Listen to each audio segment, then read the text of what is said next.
बिस्मिल्लाहिर्रहमानिर्रहीम। अस्सलामुअलैकुम। आज मैं आपसे बात करूंगा अमेज़ॉन प्रोडक्ट सोर्सिंग के बारे में, ठीक है। इससे पहले मैंने आपसे बात की थी अमेज़ॉन प्रोडक्ट रिसर्च, यानी कि हम अमेज़ॉन के लिए प्रोडक्ट रिसर्च कैसे करते हैं, ठीक है। क्योंकि अगर हमने अमेज़ॉन के साथ बिज़नेस करना है ना, तो अमेज़ॉन प्रोडक्ट रिसर्च जो है ना, वो हमारा पहला स्टेप होता है प्रोडक्ट ढूंढने वाला, हंट करने का, ठीक है। उसके बाद हमारा स्टेप आता है प्रोडक्ट सोर्सिंग करते हैं। लेकिन इन दोनों के बीच एक स्टेप आता है रिसर्च। जब हमारी फाइनल होती है ना, हम एक प्रोडक्ट को फाइनल कर लेते हैं, तो सोर्सिंग करने से पहले हम जो है ना उस प्रोडक्ट के ना पेटेंट चेक करते हैं, ठीक है। तो जब हम अपनी प्रोडक्ट को फाइनल कर लेते हैं, तो प्रोडक्ट रिसर्च फाइनल कर देते हैं हम कि हमें एक प्रोडक्ट पसंद आ जाती है, हमारे क्राइटेरिया के मुताबिक, ठीक है, वो फॉल कर रही होती है। लेकिन उसे सोर्स करने से पहले हम क्या करते हैं, हम उसके लिए आप एक प्रोफेशनल को हायर करते हो पेटेंट चेक करने के लिए, ठीक है। तो नॉर्मली जो है ना, हमारा उसमें बजट होता है $100 से ज़्यादा हमने स्पेंड नहीं करने पेटेंट के ऊपर, ठीक है। तो जो प्रोफेशनल होते हैं वो $40 या $50 लेते चार्ज करते हैं, और पता चेक करके ना पेटेंट आपको बता देते हैं। तो आपने क्या करना है, आपने दो को हायर करना है $50 पे। याद रखें, $100 से ज़्यादा आप इस पर नहीं इन्वेस्ट करोगे, ठीक है। तो दो को हायर करोगे, उन दोनों को कहोगे कि पेटेंट चेक करो, ये हमारी प्रोडक्ट है, ठीक है। तो आप खुद से भी पेटेंट चेक करोगे, और ख़ुद से पेटेंट चेक करने के लिए आप सिंपली गूगल पे लिखोगे patents.google.com, ठीक है। तो आप इस तरह अपना पेटेंट चेक करते हैं। हम ये इसलिए चेक करते हैं कि हम सोर्सिंग करने से पहले ये इसलिए चेक करते हैं कि हम अगर सोर्स करवा लेते हैं, रिसर्च के बाद हमने प्रोडक्ट की सोर्स करवा लिया प्रोडक्ट को, ठीक है। तो जब वो हमने अपने अमेज़न वेयर हाउस में इन्वेंट्री भेजी, हम अपनी लिस्ट लाइव करने लगे, तो वो तो पता चला हमें कि वो तो किसी के नाम पे ऑलरेडी रजिस्टर है, किसी के नाम पे पेटेंट है, ब्रांड है वो। तो फिर हमें बहुत काफ़ी मसला होता है, इसलिए हम रिसर्च के बाद फ़ौरन पेटेंट चेक करते हैं, ठीक है। और पेटेंट चेक करने के बाद हम रिसोर्स करते हैं, और रिसोर्स करने के लिए हम क्या करते हैं, हमने मेन कंपटीटर को पहले सिलेक्ट करते हैं, ठीक है। तो सिलेक्ट करने के लिए मैंने आपको बताया था वो प्रोडक्ट रिसर्च वाली वीडियो में, अगर आपने वो अभी तक नहीं देखी तो डिस्क्रिप्शन में मैं आपको ना उसका लिंक दे दूंगा, ठीक है। हम कंपटीटर को कैसे फाइंड करते हैं, किन टूल्स की मदद से हम लोग प्रोडक्ट रिसर्च करते हैं और कंपटीटर को फाइंड करते हैं, ठीक है। तो हमारा उसके बाद जो है ना, हम सोर्सिंग स्टार्ट करते हैं। सोर्सिंग स्टार्ट करने के लिए हम पहले जो है वो सिलेक्ट करते हैं अपने मेन कंपटीटर को। मेन कंपटीटर को सिलेक्ट करने के लिए हम फोकस करते हैं टॉप 5 मेनली, यानी कि टॉप 5 सेलर के ऊपर हम फोकस करते हैं। उसमें से उनमें जो है ना वो नॉन, यानी कि स्पॉन्सर ऐड वगैरह वाले नहीं होने चाहिए। और वो कैसे, वो जंगल स्कॉट हम रन करते हैं, आपको सारा कुछ जो है ना प्रोडक्ट रिसर्च वाली वीडियो में पता चल जाएगा अगर वो देखोगे तो, ठीक है। हम लोग प्रोडक्ट अमेज़ॉन प्रोडक्ट पेज पे जाके ना जंगल्स को रन करते हैं, कुछ इस तरह का हमारे पास सामने ना पेज ओपन हो जाता है, ठीक है। तो इसमें हम नॉर्मली जो है ना 5 को चेक करते हैं, और 5 को किस पेज पे चेक करते हैं, किस क्राइटेरिया पे चेक करते हैं, वो मैंने अमेज़ॉन प्रोडक्ट रिसर्च वाली वीडियो में बताया हुआ है। आप वो देखोगे तो आपको बहुत अच्छी तरह समझ आ जाएगी इस चीज़ की। तो अब उसमें हम ऐसा करते हैं कि जो हमारे पास एक तो अमेज़ॉन जो है वो सारा कुछ हम उसमें सैलड भी देखते हैं, ब्रांड भी देखते हैं फाइनल करने के लिए, ठीक है। हम उसमें रिव्यू भी देखते हैं, ठीक है, तो उसमें रेटिंग भी देखते हैं। तो वो आपको अमेज़ॉन प्रोडक्ट रिसर्च वाली वीडियो में अच्छी तरह पता चल जाएगा। अब यहाँ पे हमने वो फॉर एग्जांपल ये हमने ना अमेज़ॉन प्रोडक्ट रिसर्च वाली वीडियो में ना 5 को फाइनल किया था, ठीक है। तो अब हम अपने मेन को कैसे फाइनल करेंगे, ठीक है। उसके लिए हम हमारे पास क्राइटेरिया होता है कि जो लिस्ट है ना हमारे पास, वो डिसेंट रेवेन्यू हो, अच्छा कमा रही हो, और लेकिन जो उसके रिव्यू है वो टारगेटेबल हो। ये ना हो कि उसके रिव्यू 2000 हो और हम उसे टारगेट नहीं ही ना कर पाएँ, ठीक है। तो वो ये होता ये है कि हम जब रिव्यू ज़्यादा होते हैं तो हमारे लिए मसला होता है। हमें अगर उसके साथ कम्पीट कर रहे होंगे ना, तो हमें मसला ये होगा कि हमें उतने रिव्यू लेने पड़ेंगे उसके साथ बैठने के लिए। तो इसीलिए हम क्या करते हैं, हम इसमें कंपटीटर वो सिलेक्ट करते हैं जिसका रेवेन्यू अच्छा हो और जिसके रिव्यू हमारी रेंज में हो। नॉर्मली 150 से नीचे होने चाहिए, ठीक है। तो उसके बाद वो अमेज़ॉन नहीं होना चाहिए, और ना ही कोई बड़ा ब्रांड हो, जैसे नाइकी हो गया। उसके अलावा जितने बड़े बड़े ब्रांड होते हैं, इस तरह का कोई ब्रांड ना हो, ठीक है। तो हम ये देखते हैं कि हमारी इस लिस्ट में ऐसा हमारे क्राइटेरिया के मुताबिक कौन सा कंपटीटर है, ठीक है। तो आप ये देख सकते हो, ये हमारे पास पहले जो इसके पास 1244 इसका रेवेन्यू है, तो इसके 33 रिव्यू है। ये रेवेन्यू अच्छा नहीं है, ठीक है। ये 2949 रेवेन्यू है और ये 665, यानी कि ये हमारी रेंज से बाहर हैं, ठीक है। इसके लिए हमें फ्री प्रोडक्ट देनी पड़ती हैं स्टार्ट पे, जब अपना बिज़नेस लॉन्च करते हैं तो उसके लिए ये होता है कि हमें फ्री प्रोडक्ट दे के ना इतने रिव्यू लेने होते हैं, इसलिए इसमें बहुत ज़्यादा हमें प्रोडक्ट देनी पड़ेंगे। तो ये जो है ना, इसका 1116238 रेवेन्यू है, तो इसके रिव्यू 220 हैं। हम नॉर्मली करते हैं कि 150 से कम होने चाहिए। तो ये जो हमारे पास है ना, ये देखें, इसका रेवेन्यू अच्छा है, कोई यानी कि इससे भी अच्छा है, इससे भी अच्छा है, इससे भी अच्छा है और इससे भी अच्छा है, ठीक है। तो इसके रिव्यू हमारी रेंज में है, तो हम इसे अपना मेन कंपटीटर बनाएंगे। अब इसमें अमेज़ोन नहीं है और ये देखें, इसका जो है ना, ये ब्रांड भी नहीं है, तो इसीलिए इसकी प्राइस 15.99 है, जबकि इसकी प्राइस 15.95 है। लेकिन इसके रिव्यू देखें और इसकी रेवेन्यू देखें, तो इसीलिए हम अपना मेन कंपटीटर जो है ना, वो इसे सिलेक्ट करेंगे, ठीक है। तो ये हमारा मेन कंपटीटर होगा, हम इसके साथ चलेंगे। तो इसके बाद देखते हैं हमारे पास क्या आता है। जब अपना मेन कंपटीटर सिलेक्ट कर लेते हैं ना, फॉर एग्जांपल हमने अपना मेन कंपटीटर जो है ना, वो इसे सिलेक्ट किया, ये वाली लिस्ट को, ये जो है, ये वाला जो सेलर है, ये FBA है, ठीक है। हमने इसे अपना मेन कंपटीटर जो है ना, वो सिलेक्ट किया है, ठीक है। तो उसके लिए हमारे पास क्या ऑप्शन है, हम ये मेन कंपटीटर के नेगेटिव रिव्यू पे जाएंगे, ठीक है। वो हम पढ़ेंगे, देखेंगे कोई इसके नेगेटिव रिव्यू किस तरह के हैं, ठीक है। वो मैं बताता हूँ वो देखने का मकसद क्या होता है। तो उसके लिए हम सिंपली फॉर एग्जांपल हमारे प्रोडक्ट जो है वो ओवर सिंक रह गया है,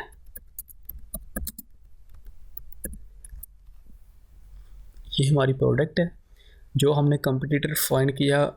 एग्जांपल के तौर पे आप इनमें से लगा लो कि वो हमारा कंपटीटर, एग्जांपल हमारा जो कंपटीटर है वो ये है, ठीक है। हमने इसके नेगेटिव रिव्यू पे जाना है, जो इसे सिंगल स्टार मिला होगा। यहाँ पे आने का मकसद क्या होता है कि हमने इसके नेगेटिव रिव्यू से ये देखना है कि बायर को क्या प्रॉब्लम आ रही है इस प्रोडक्ट में, ठीक है। हमने ये सारा पढ़ना है, अच्छी तरह पढ़ने के बाद हमने नोट कर लेना, ठीक है। आप देख सकते हो ये सारा आप पढ़ो, अच्छी तरह पढ़ो, ठीक है। तो इसे आप नोट करो एक पैड के ऊपर। तो इसका बेनिफिट ये होता है कि हमें इससे ये पता चलता है कि जो हमारी प्रोडक्ट, हमारा जो कंपटीटर है ना, उसकी प्रोडक्ट में ये फ़ॉल्ट है, ताकि हम जब उसे लॉन्च करें तो हमारी प्रोडक्ट में वो फ़ॉल्ट ना हो, ठीक है। जब हम रिव्यू वगैरह नोट कर लेते हैं तो उसके बाद हम क्या करते हैं, हम सप्लायर से बात करते हैं, ठीक है। सप्लायर 5 या 6 सप्लायर जो हैं, ये 7 कर लो, जितने आप कर सकते हो, बात करते हैं सप्लायर से। उनको आप भेजते हो, एक टेम्पलेट लिख के भेजते हो कि ये ऐसी ऐसी हमारी प्रोडक्ट है, ठीक है। तो हमारे प्रोडक्ट में ये चीज़ें नहीं होनी चाहिए जो हमने लिखी थी, कंपटीटर के रिव्यू, नेगेटिव रिव्यू से जो हमने चीज़ें लिखी हैं वो नहीं होनी चाहिए, ठीक है। तो हम बात करते हैं सबकी, तकरीबन 5-6 से कर लो, 7-8 से कर लो। बात करने के बाद हम 2 को फाइनल करते हैं। हम 2 को कहते हैं कि आप हमें ना सैंपल भेजो, और वो सैंपल जो है ना, हम लोग अपने फ्रेट फॉरवर्ड को भिजवाते हैं, चाइनीज़ सैंपल जो हमारे होते हैं। तो फ्रेट फॉरवर्ड को हम कहते हैं कि आप इसे पैक करके ना शिप कर दो पाकिस्तान में हमारे एड्रेस पे। तो इस तरह हम अपने ना सप्लायर के जो है वो सैंपल हमें पाकिस्तान में रिसीव हो जाते हैं। उसके बाद हमें एक सैंपल मेन कंपटीटर का चाहिए होता है। वो क्यों चाहिए होता है? क्योंकि हमें उसकी प्रोडक्ट को देखना है कि उसकी प्रोडक्ट किस तरह की है, उसकी पैकिंग किस तरह की है, ताकि हम उसे कॉपी कर सकें, ठीक है। तो अब आप सोच रहे होंगे मेन कंपटीटर का सैंपल पाकिस्तान में कैसे आएगा। फॉर एग्जाम्पल, अगर आप बिज़नेस US में कर रहे हो या UK में करना चाह रहे हो, तो आप पहले रिसोर्स वहाँ ढूंढो कि आपके कोई रहने वाला हो वहाँ पे, कोई दोस्त हो या कोई रिलेटिव्स हो, उसके एड्रेस पे आप वो प्रोडक्ट जो है ना भिजवाओगे कंपटीटर की। जब वो रिसीव कर लेगा तो आप क्या कहोगे, आप उसे कहोगे कि आप फेडेक्स के ज़रिए या किसी और कोरियर के ज़रिए पाकिस्तान शिप कर दो पाकिस्तान में, ठीक है। तो इस तरह वो आपको रिसीव हो जाएगी। तो इस तरह हम मेन कंपटीटर का सैंपल जो है वो भी पाकिस्तान में रिसीव करते हैं। वो इसीलिए करते हैं कि हम क्या करते हैं, हम लोग कंपेयर करते हैं चाइनीज़ सैंपल और मेन कंपटीटर के सैंपल को। उन दोनों में से जो एक सैंपल, दोनों में से कोई भी सैंपल अगर, यानी कि जो सैंपल हमारे कंपटीटर के साथ मैच करता है ना, हम उसके साथ जाते हैं, ठीक है। हम उस यानी कि उसकी पैकिंग देखते हैं, उसकी पैकिंग क्या है, उसकी क्वालिटी क्या है, हम वो सारा कुछ जो है ना वो कॉपी करते हैं। तो फिर हम उस सप्लायर को फाइनल करते हैं जी, जिस सप्लायर की प्रोडक्ट हमारे कंपटीटर के साथ मिल रही होती है, ठीक है। और इसी दौरान हम अपने ब्रांड को फाइनलाइज, नाम जो है ना उसका फाइनल करते हैं, अपने ब्रांड का नाम फाइनल करते हैं, ठीक है। हम ट्रेडमार्क के लिए एप्लीकेशन जो है ना वो फाइल करते हैं, और उसके अलावा हम जो है ना जो ब्रांड लोगो है उसे कस्टमाइज़ करते हैं और सप्लायर, ठीक है, उसके अलावा सप्लायर को भेजते हैं कि ये हमारा जो है ना ब्रांड लोगो है। और नॉर्मली ये होता है कि नॉर्मली आप ब्रांड लोगो में जो है ना वो 2 कलर यूज़ करोगे। 2 कलर का ये होता है कि जब अगर आप 3 या 4 5 करोगे तो उसके लिए अलग अलग डाई लगेगी और उसकी ज़्यादा कॉस्ट आपको पड़ेगी। तो इसीलिए हमेशा 2 कलर जो है ना लोगो में होने चाहिए। तो जाके वो जो आप प्रिंट करेगा आपकी प्रोडक्ट के ऊपर, तो ज़ाहिर सी बात है जितने आपके कलर होंगे उतनी डाई लगेगी वो। तो इसीलिए हमेशा 2 कलर होने चाहिए, ठीक है। तो इसके बाद क्या हमारे पास आ जाता है प्रोडक्ट क्राइटेरिया।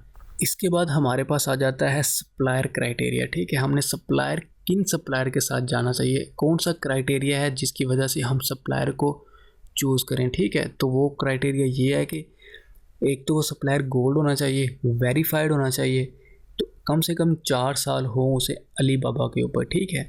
उसके बाद वो एक्सेप्ट करता हो ट्रेड अश्योरेंस, और 3 जेम्स होने चाहिए उसके पास, और गुड रिस्पॉन्स रेट 80+% उसका रिस्पॉन्स रेट हो, तो हम उन सप्लायर के साथ जाएंगे, ठीक है। हाँ, वो जो 8 या 5 या 7 सप्लायर से बात करने के बाद 2 को फाइनल करेंगे ना, तो वो इसी क्राइटेरिया की बेस पे करेंगे, ठीक है। ये क्राइटेरिया अगर फॉल कर रहा होगा तो हमसे रब्ता करेंगे, ठीक है, उनसे बात करेंगे। तो चले हम इसे देख लेते हैं अली बाबा के ऊपर, ये हमें कैसे पता चलेगा सप्लायर का, ठीक है। मैं अब दिखाता हूँ, यहाँ पे वही हम सर्च करते हैं, ओवरसिंक रैक सर्च करते हैं, ठीक है।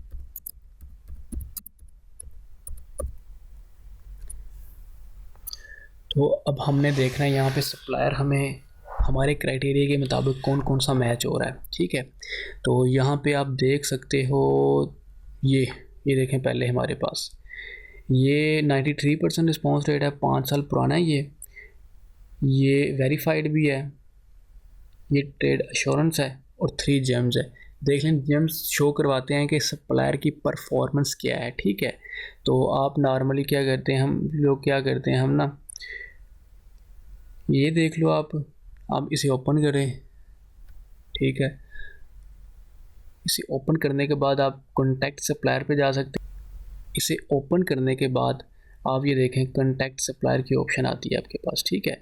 अगर आपने ऐसे नहीं करना तो आप सिंपली क्या करते हैं, जैसे ये हमारे पास हम देखते हैं, हमारे पास और देखते हैं, ये हमारे क्राइटेरिया के मुताबिक है, हम इसे ऐड में डाल देंगे। ये भी हमारे क्राइटेरिया के मुताबिक है, ठीक है, हम इसे भी ऐड टू कंपेयर कर लेंगे।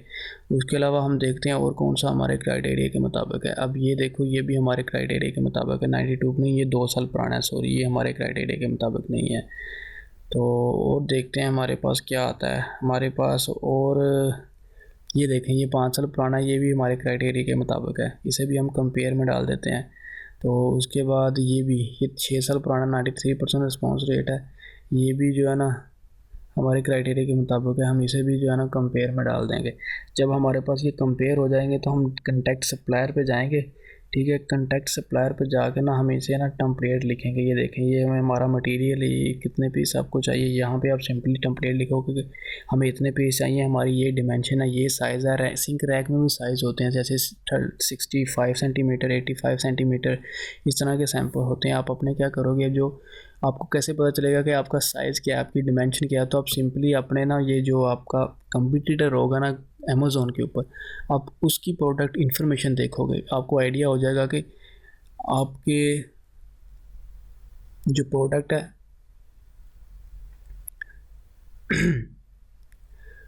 उसकी डिमेंशन वगैरह क्या है, उसके वेट वगैरह क्या है, ठीक है। ये सारा कुछ आपको यहाँ से पता चलेगा। तो आप सिंपली जो है ना उनसे बात करते हो, ऐसे बात करनी है आपने, ठीक है, कंपेयर, ठीक है। यहाँ पे आपने सारा कुछ लिखना है, वो सारा कुछ, फिर जिससे रिस्पॉन्स आएगा आपने उससे बात करनी है, ठीक है।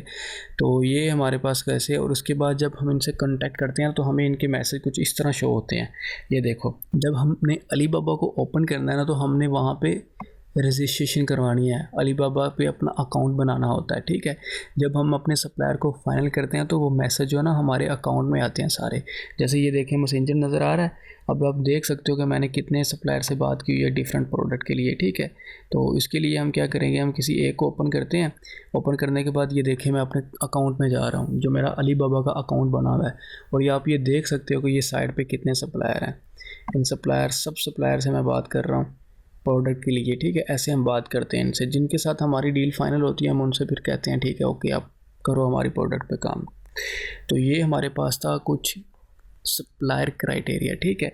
उसके बाद हमारे पास ऑप्शन आती है ऑर्डर प्लेसमेंट की। जब हमने सप्लायर क्राइटेरिया देख लेते हैं, 2 चाइनीज़ सप्लायर जो हमने वो पीछे 8 सप्लायर निकालने के बाद 8 सप्लायर से बात की और 2 सप्लायर हमने फ़ाइनल किए, वो हमने क्राइटेरिया की बेस पे फ़ाइनल किए। ये जो हमारे पास क्राइटेरिया, ठीक है, हमारे पास ये क्राइटेरिया की बेस पे हमने उनसे बात की, उनमें से हमने 2 को फ़ाइनल किया। 2 में से एक सैंपल जो है ना वो हमारे कंपटीटर के साथ एक सप्लायर का मैच कर रहा था, हम उसके साथ जाएंगे, ठीक है।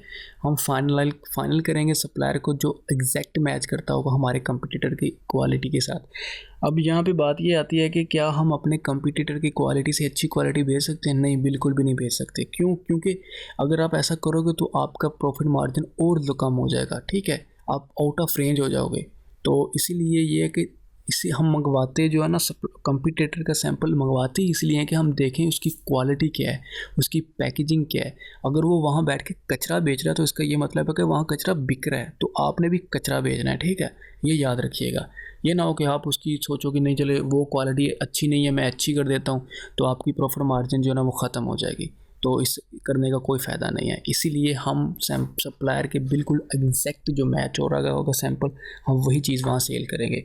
उसके बाद क्या करते हैं, हम जो सप्लायर को पेमेंट करते हैं, उसका नॉर्मल जो ट्रेंड है ना पेमेंट का, वो ये होता है कि 30% हम पहले देते हैं और 70% हम बाद में देते हैं, ठीक है, अब हमारा ऑर्डर कंप्लीट होने के बाद। तो कुछ ऐसे सप्लायर होते हैं जो कहते हैं हमें 50% पहले चाहिए होता है, कुछ कहते हैं 40% पहले चाहिए होता है।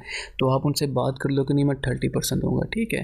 तो उसके बाद जो फ्रेट फारवर्ड होते हैं उसका जो पेमेंट ट्रेंड होता है वो 100% अपफ्रंट होता है। फ्रेट फारवर्ड आपको पता है अब क्या होते हैं? फ्रेट फारवर्ड वो होते हैं जो हमारी प्रोडक्ट को शिप करते हैं चाइना से अमेज़ॉन वेयर हाउस में, चाहे वो अमेज़ॉन वेयर हाउस अमेरिका में है या वो दुबई में है या वो इंडिया में है। फ्रेट फारवर्ड का काम है उसे शिप करना चाइना से अमेज़ॉन वेयर हाउस में, और उसे उन लोगों को हम 100% जो है ना अप फ्रंट देते हैं। तो उसके बाद जो है ना हम उनसे इनवाइस लेते हैं, get invoice on your legal business title. मतलब कि हमने फ्रेट फारवर्ड से भी इनवाइस लेनी है, हमने सप्लायर से भी इनवाइस लेनी है, और उस इनवाइस के ऊपर जो टाइटल होगा वो हमारे बिज़नेस का लीगल टाइटल नाम होगा, ठीक है।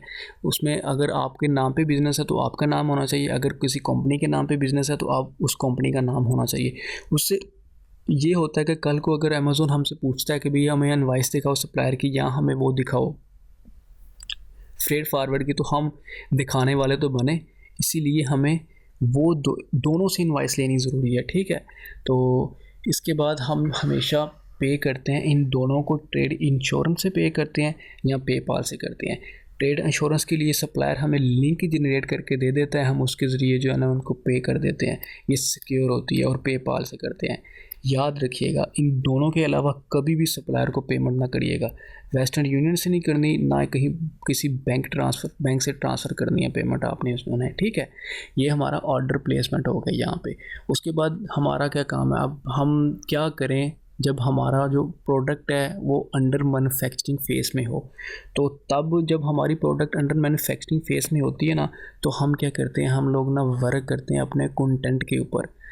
कंटेंट क्या होता है? कंटेंट हम लिस्ट क्रिएट करते हैं अमेज़ॉन सेलर सेंटर में। तो वहाँ पे कंटेंट हम लोग ना इमेज निकालते हैं, टाइटल होता है हमारे पास, बुलेट पॉइंट होते हैं, प्रोडक्ट डिस्क्रिप्शन हम लिखते हैं, हम उस पर काम करते हैं, ठीक है। तो सर्च टर्म जो बैकएंड पे हमने कीवर्ड डालने होते हैं हम उस पर काम करते हैं। हम अपने कंपटीटर के एसन को रिवर्स एसन करते हैं अपने टूल्स की मदद से, वहाँ से कीवर्ड निकालते हैं जो हाई सर्च वॉल्यूम होते हैं, हम उस पर काम करते हैं, ठीक है। और उसके बाद हमने फ़ोटोग्राफ़ी के लिए सैंपल को भेजना होता है। फ़ोटोग्राफ़ी में ये होता है कि 3 से 4 हमारे पास 3D इमेज होनी चाहिए इंक्लूडिंग मेन इमेज। मतलब कि मेन इमेज के अलावा सब इमेज हमारे पास 7-8 होती हैं और मेन इमेज एक होती है। मेन इमेज का जो बैकग्राउंड है वो वाइट होना चाहिए, उसके ऊपर ना कोई टाइटल, ना कोई बुलेट, ना कोई वाटर मार्क, कुछ नहीं होना चाहिए। और जो सब इमेज है उसमें आप कुछ भी मेंशन कर सकते हो, ठीक है। तो इसमें यह है कि हमारे पास एक मेन इमेज 3D हो और बाकी इसमें से 2 सब इमेज में से 2 होनी चाहिए। तो फोटोग्राफी जो है ना वो बहुत इंपॉर्टेंट है हमारी प्रोडक्ट के लिए। अगर हमने अच्छी तरह ग्रो करना है और प्रॉफिट कमाना है तो हमें अपनी इमेज पे बहुत काम करना पड़ेगा, क्योंकि कस्टमर इमेज से अट्रैक्ट होता है। तो अगर आपको नहीं पता फ़ोटोग्राफी कहाँ से करवानी है, कैसे करनी है, तो मैं डिस्क्रिप्शन में लिंक डाल दूँगा अमेज़ॉन प्रोडक्ट फ़ोटोग्राफी का। तो आप वो वहाँ से देख के आइडिया लगा सकते हैं कि आप कहाँ कहाँ से करवा सकते हो, ठीक है। आप खुद करना चाहो तो आप खुद भी कर सकते हो, ठीक है। वो आप वीडियो लाजमी देख लीजिएगा, डिस्क्रिप्शन में आपको उसका लिंक मिल जाएगा। और उसके अलावा याद रखिएगा, हमने सप्लायर की इमेज कभी यूज़ नहीं करनी। हमने क्या करना है, हम सप्लायर की इमेज डमी लिस्टिंग में यूज़ करते हैं। ये हमारे पास प्रोडक्ट सोर्सिंग का टॉपिक था। नेक्स्ट हमारे पास आएगा लिस्ट क्रिएशन का। जब हम लिस्ट बनाएंगे हम वहाँ पे डमी लिस्टिंग बनाते हैं। जब हम एक तरफ सप्लायर से बात कर रहे होते हैं, दूसरी तरफ हम अपनी डमी लिस्टिंग बनाते हैं, ठीक है। तो मैं नेक्स्ट जो हमारा टॉपिक है उसमें मैं बताऊँगा कि हम लिस्ट कैसे क्रिएट करते हैं, ठीक है। तो हमने कभी भी सप्लायर की जो है ना अपनी लिस्ट पे इमेज यूज़ नहीं करनी। हमने अपनी इमेज जो सैंपल हमने मंगवाते हैं हम उसे फ़ोटोग्राफी के लिए भेजें, 3D उसकी इमेज निकालें, वो हमने अपलोड करनी है, ठीक है। और बैकएंड पे हमने एक वेबसाइट भी बनानी है, ठीक है। सिंगल पेज की वेबसाइट हो, अच्छी तरह ऑप्टिमाइज़ की हो, ताकि कल को अगर हम अपनी लिस्टिंग में चेंज करते हैं या हम कुछ भी चेंज करने की कोशिश करते हैं तो अमेज़ॉन लाजमी मांगेगा कि आप अपनी वेबसाइट दिखाओ हमें, ठीक है। तो हमें इसीलिए बैकएंड पे हमें वेबसाइट बनानी पड़ती है, ठीक है। तो ये हमारे पास आज का टॉपिक था प्रोडक्ट सोर्सिंग का। आई होप कि आपको समझ आई होगी। सिंपल मैं आपको बताता हूँ। क्या रिसर्च के बाद हम प्रोडक्ट सोर्सिंग करते हैं। प्रोडक्ट सोर्सिंग और सर्च के बीच हमारी एक स्टेप आता है, पेटेंट चेक करवाना होता है हमने। तो पेटेंट चेक करवाते हैं। पेटेंट चेक करवाने के बाद अपने मेन कंपटीटर को सिलेक्ट करते हैं ताकि हम अपनी सोर्सिंग का प्रोसेस जो है ना वो स्टार्ट कर पाएँ। हम मेन कंपटीटर को देखते हैं, निकालते हैं। मेन कंपटीटर के हम जो है ना नेगेटिव रिव्यू देखते हैं, वो लिखते हैं, सप्लायर से बात करते हैं। सप्लायर का क्राइटेरिया जो है उसे नज़र में रख के हम लोग 5 या 6 या 7 8 जितने भी सप्लायर से आप बात करना चाहो बात करो। 2 को फाइनल करना होता है। 2 को फाइनल करने के बाद हम उनसे सैंपल मंगवाते हैं। फिर एक तरफ हम कंपटीटर का सैंपल मंगवाते हैं। उन तीनों 2 सप्लायर और कंपटीटर के सैंपल को मैच करते हैं। जो सप्लायर का सैंपल हमारे कंपटीटर के साथ मैच करता है हम उसके साथ जाते हैं, ठीक है। चाहे हमारा कंपटीटर कुछ भी बेच रहा हो, हमने वही बेचना है, हमने उसे कॉपी करना है, ठीक हो गया। तो ये हमारे पास कुछ था। प्रोडक्ट सोर्सिंग हम ऐसे करते हैं, ठीक है। अलीबाबा पे हमने अकाउंट ओपन करना होता है, वहाँ पे हमने सप्लायर से बात करनी होती है। सिंपली टेम्पलेट लिखो आपके, मुझे आप कोटेशन लिस्ट सेंड करो, ठीक है, कि ये मेरी प्रोडक्ट है, मुझे इतने पीस चाहिए, आप बताओ कितने लोग हैं। आप उनसे फ्रेट फॉरवर्ड के चार्जेस भी पूछ सकते हो। उसके अलावा आप फ्रेट फॉरवर्ड से खुद से भी रब्ता कर सकते हो। आप उनको कह सकते हो कि हमारे पास प्रोडक्ट है, इतने पीस हैं उसके, ठीक है, इतनी डिमेंशन है उसकी, इतना वेट है, इतने बॉक्स हैं, बॉक्स के अंदर इतने पीस हैं, आप बताओ हमने यहाँ से यहाँ शिप करवाना है, आप कितने चार्जेस लोगे, ठीक है। तो हम इस तरह उनसे बात करते हैं। और उसके लिए हम कहाँ से हम यहाँ अलीबाबा पे आते हैं, हम यहाँ पे सर्च करते हैं फ्रेट फॉरवर्ड।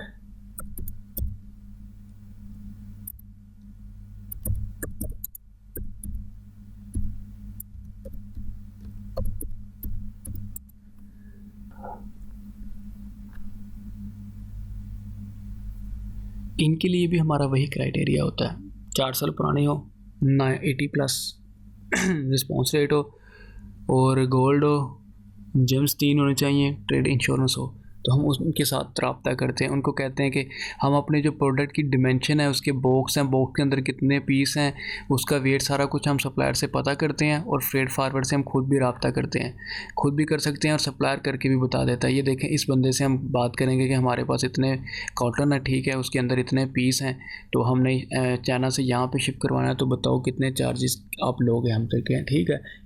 तो इस तरह हम इससे भी बात, ये 3 साल पुराना, इससे बात नहीं करेंगे। ये 4 साल पुराना है, हम इससे भी बात करेंगे। 88% इसका रिस्पॉन्स रेट है।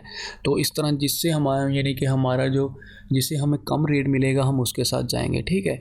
हमने क्राइटेरिया के मुताबिक, आप ये देखेंगे 74% इसका रिस्पॉन्स रेट है, हम इसके साथ बिल्कुल नहीं जाएंगे, चाहे ये 5 साल पुराना है कुछ भी है। हमारा क्राइटेरिया जो 80+% पे है, तो हम इस तरह फ्रेड फॉरवर्ड से ही बात कर सकते हैं, ठीक है। तो ये मैं मिस कर गया था पॉइंट जब फ्रेड फॉरवर्ड का बता रहा था, तो अब आपको पता चल गया होगा, फ्रेड फॉरवर्ड से ही बात कर सकते हैं हम। तो ये थी आज की हमारी वीडियो। आई होप कि आपको समझ आई होगी। आपका बहुत शुक्रिया इसे देखने के लिए। प्लीज़ इस चैनल को सब्सक्राइब करें ताकि हर आने वाली वीडियो का नोटिफिकेशन आपको मिल, और घंटी के बटन को प्रेस करना मत भूलिएगा, ठीक है। तो अपना ख्याल रखिएगा। खुदा हाफिज़।